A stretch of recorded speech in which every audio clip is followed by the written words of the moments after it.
स्वागत है आपका विनर्स एकेडमी प्रयागराज में। मैं समय शुक्ला। और क्या आपको लगता है कि आप फिगर ऑफ स्पीच को पूरी तरह से पढ़ चुके हैं? आपको यह भी लगता है कि आप कोई भी सेंटेंस आएगा तो उसे आप समझ लेंगे, कर लेंगे कि हाँ ये कौन से फिगर ऑफ स्पीच से है? आपको लगता है कि कोई भी क्वेश्चन आ जाए और कर लेंगे? और अगर ऐसा है, इतना कॉन्फिडेंस है, तो पीछे मेरे आप देख रहे हैं कुछ लिखा हुआ है। ऐसे ही 15 से 17 क्वेश्चन मैं आपके सामने पूरे फिगर ऑफ स्पीच के क्वेश्चन लाया हूं जो 2014 से 2020 तक के पेपर सेट में आ चुके हैं। अब आप देखिए उसको और समझिए। वैसे तो आपने सारी तैयारी कर ली होगी, सारी चीजें पढ़ ली होगी, सारी पहचान जान चुके होंगे, सारी बातें आपने देख ली होगी, सीख ली होगी, लेकिन आप अभी तक प्रैक्टिस से अगर दूर हैं तो आज मैं उसकी प्रैक्टिस करवा देता हूं, वो भी समस्या आपकी खत्म हो जाएगी। तो चलिए शुरुआत करते हैं सबसे पहले सेंटेंस से, और आपको तुरंत कमेंट में जवाब देना है, चाहे मैं बता दूं और चाहे ना बताओ, बिल्कुल आप जवाब जरूर देंगे। तो देखिए पहला सेंटेंस हमारा है कि एंड आउट ऑफ जॉय, इतनी खुशी मिली कि his heart jumps miles high, कि उसका जो दिल था वो कई किलोमीटर या कितने माइल्स ऊपर उछल गया। उसकी खुशी इतनी हुई और उसे उतनी खुशी हुई कि उसका जो दिल था miles high, jumps miles high, यानी बहुत दूरी तक उछल गया। अब ये कुछ अंधेर नहीं हो गया है, कुछ ज्यादा नहीं हो गया है, हद नहीं हो गई है, मतलब अति नहीं हो गई है ना? तो जब अति हो जाए, हद हो जाए, अंधेर हो जाए तो फिर वो क्या होता है, कुछ ज्यादा ही हाइपर हो गया। इसका मतलब होना क्या चाहिए? तो यहां पर होना चाहिए ना हाइपरबोल। क्या होता है? हाइपरबोल, यानी अतिशयोक्ति हो गई है। ठीक है, हाइपर से ही हाइपरबोल होता है। अब ध्यान देना, ये सारी चीजें अगर आपने पढ़ी हैं तो बहुत अच्छी बात है, नहीं पढ़ी है तो बिल्कुल ये वीडियो आप पूरा देखें और अपने दोस्तों को जरूर शेयर करें, उनको भी इस चीज का फायदा मिले, बढ़िया से तैयारी हो जाए। क्या एग्जाम होगा कि नहीं होगा भगवान जाने, पता नहीं होगा भी कि नहीं, भगवान तो प्रभु जाने, लेकिन हम अपनी तैयारियों में कमियां नहीं रखेंगे। हो सकता है हो भी जाए, हो सकता है कि ना हो, तो हमें अपना दिल छोटा मन छोटा नहीं करना है, तैयारी अपनी दमदार करनी है, अच्छे से करनी है। दूसरा हमारा है and having nothing he hath all. And having nothing यानी उसके पास कुछ नहीं है, ही हैथ ऑल, हैथ यानी टीएच को पोएट्री में हैस एस कहा जाता है, तो and having nothing he has all होना चाहिए ना, हैथ नहीं होता, लेकिन पोएट्री में टीएच ही लगाया जाता है कि उसके पास कुछ ना होके भी क्या है भैया, सब कुछ है, कुछ नहीं है और सब कुछ भी है। तो आपको याद होगा एक वर्ड आपने सुना होगा ऑक्सीमोरन, है ना, विरोधाभास जिसको कहते हैं, कुछ ना होना और सब कुछ होना। जैसे ये एक खुला रहस्य है, वह रेगुलरली इरेगुलर है ना, ये सारी चीजें आप जानते होंगे। तो बिल्कुल अगर आप जानते हैं तो खाक से तुरंत यहां पर पहुंचे और ऑक्सीमोरन लिख दे, आपको 2 नंबर मिल जाएगा। नेक्स्ट हमारा क्या, I wonder lonely as cloud. ये तो आप बता ही लेंगे कि मैं बादलों की तरह भटका, बादलों की तरह। तो भाई एज लाइक एज सो, ये 4-5 वर्ड है ना, तो ये किसको दिखाते हैं? ये सिमिली को दिखाते हैं ना भैया, तो सिमिली लिख देना, कोनो दिक्कत नहीं होगी। नेक्स्ट हमारा है कि डेथ यानी मृत्यु, लेज हिज आइसी हैंड, अपने ठंडे हाथों को ऑन किंग्स, राजा पर भी रखती है, यानी जो मृत्यु है वो राजा को भी नहीं छोड़ती है, यानी मृत्यु राजा को भी आनी है। कुछ लोग अभी मरे जा रहे हैं, कुछ लोग बाद में मरेंगे, लेकिन मरना सबको है। तो जो मृत्यु है ये क्या है, ये किसी को नहीं छोड़ती, वो चाहे राजा हो, चाहे महाराजा हो, चाहे रानी हो, चाहे राजकुमारी हो, कुछ हो नहीं ऐसा। ठीक है, तो death lays his icy hands on kings. अब ये बताओ कि डेथ लिखा हुआ है, डेथ हमारा क्या है?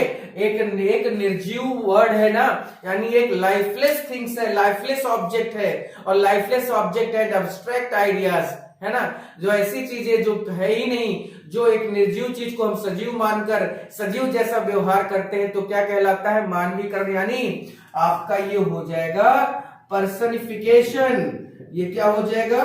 पर्सनिफिकेशन हो जाएगा। उसके बाद दूसरा हमारा है, नेक्स्ट है कि लाइफ इज अ ड्रीम। ये तो आपको पता ही होगा कि जीवन एक सपना है, और मैं देखूं तुझे सपनों में, है ना, तू माने ना माने लेकिन हम पढ़ के मानेंगे। तो लाइफ इज अ ड्रीम। एक बात मैं आपको बता दूं, यहीं पे नोटिस लिख लीजिए, अच्छे से समझ लीजिए कि अगर कोई ही एक parts of speech, figure of speech में एक ऐसा आपका फिगर ऑफ स्पीच है जिसकी कोई पहचान नहीं और वही बार बार पूछा जाता है। देखिए, सिमिली की अपनी पहचान है, पर्सनिफिकेशन की अपनी पहचान है, ऑक्सीमोरन की पहचान है, ओनोमोटोपोइया की पहचान है, अपॉस्ट्रोफी की पहचान है, लेकिन अगर कोई पहचान नहीं है तो वो है मेटाफर की, यानी रूपक अलंकार। तो प्लीज मैं आपसे कहता हूं कि जितना ज्यादा हो सके आप मेटाफर को ही देखें, समझें, बार बार उसको पढ़ें, बार बार उसको याद रखें, हो सके तो पूरा उसका सेंटेंस हुआ याद कर लो, क्योंकि अक्सर मेटाफर ही पूछा जाता है, नॉर्मल सी चीज नहीं पूछी जाएगी। आपको पता है अपॉस्ट्रोफी में एक्सक्लेमेशन मार्क लगा, ठीक है, सिमिली में एज लाइक सो लिखा होगा, वो भी ठीक है। तो इस तरह से और सबकी तो एक अच्छी पहचान है, एक अच्छा उसके पास हमारे पास क्लू होता है, लेकिन इसमें ऐसा नहीं होता, ठीक है। तो लाइफ इज अ ड्रीम, यानी जीवन एक सपना है। अब हम लिख देते हैं कि life is like a dream कर देते, लाइक लगाते ही वो सेंटेंस हमारा सिमिली जाता, लेकिन लाइक नहीं लगा है तो ये किस में जाएगा, मेटाफर में जाएगा, ठीक है। नेक्स्ट हमारा फ्रैलिटी।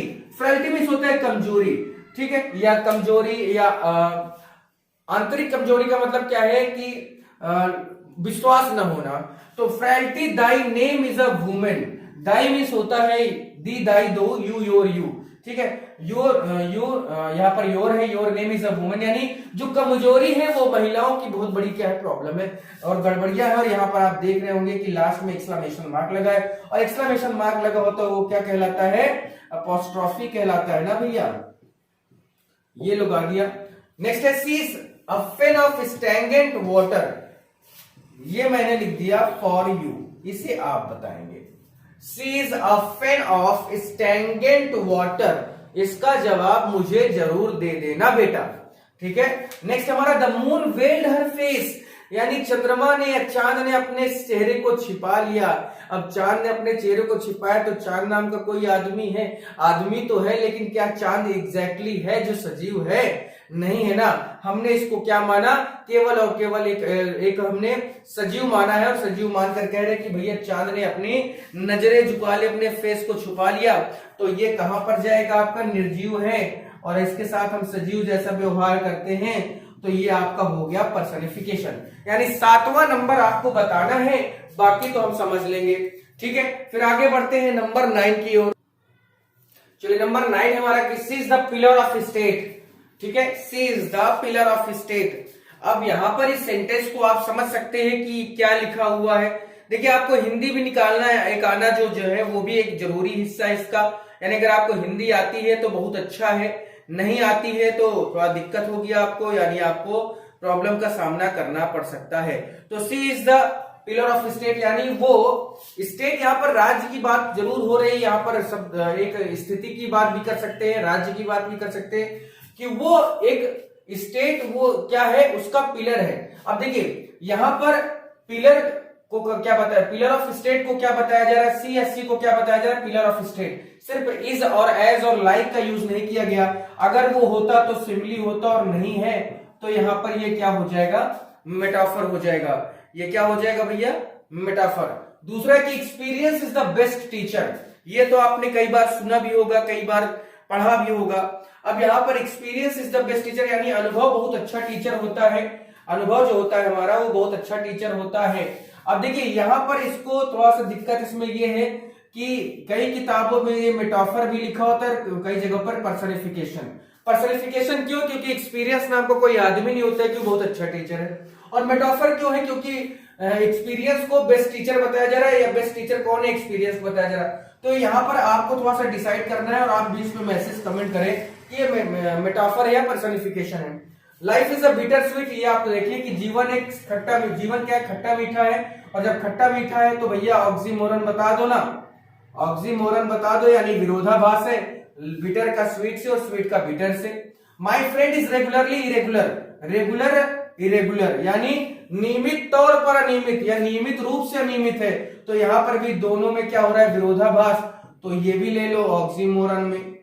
उसके बाद है कि there is a dagger in thy word, dagger means क्या होता है, एकदम छुरी, एकदम ऐसी बात जो होती है ना कि कभी वो तो कभी बोलती नहीं, बोलती तो जहरे बोलती है, तो वही जहरे वाला ये वर्ड है ना, कि कभी बोलता नहीं है लेकिन बोलता तो एकदम जहर बोलता है। तो there is a dagger in thy word, ये एक सेंटेंस बड़ा अच्छा था, ठीक है। ये आपका क्या है, यानी उसके शब्दों में क्या एकदम छुरी एकदम चल जाती है जब बोल देती है। वो बोल देती है तो कैसे बोलती है, वो लड़के के लिए है कि लड़की के लिए, ये सब आपकी समस्याएं हैं। तो भैया इसको आप किस में रखेंगे, मेटाफर में रखेंगे। उसके बाद revenge is a kind of wise justice, यानी जो रिवेंज है, जो बदला होता है, वो एक जंगली न्याय की तरह होता है, जंगली न्याय है। या हम कहते हैं कि बदला एक पूरी तरह से जंगलियों की तरह जो होता है, जंगली न्याय को हम बोल सकते हैं, क्योंकि इसमें भी एज और लाइक और सो होता तो हम इसको लिखते, और ऐसा नहीं है तो हमने इसको मेटाफर लिखा। उसके बाद है अलाई हैज नो लेग, झूठ के पैर नहीं होते, तो पर्सनिफिकेशन, क्योंकि झूठ नाम का कोई आदमी नहीं होता, तो ले लो इसको भी आप रख दीजिए इधर पर्सनिफिकेशन में, ठीक है। तो ये मैंने कुछ सेंटेंस आपके सामने रखे थे जो काफी इंपॉर्टेंट थे, मुझे लगा कि मुझे आपको इसे बताना चाहिए और आपकी एक प्रैक्टिस हो जाएगी, क्योंकि 4 नंबर ये भी है, आप इसे भूले ना, ठीक है। फिर आज के लिए इतने रखते हैं, थैंक यू।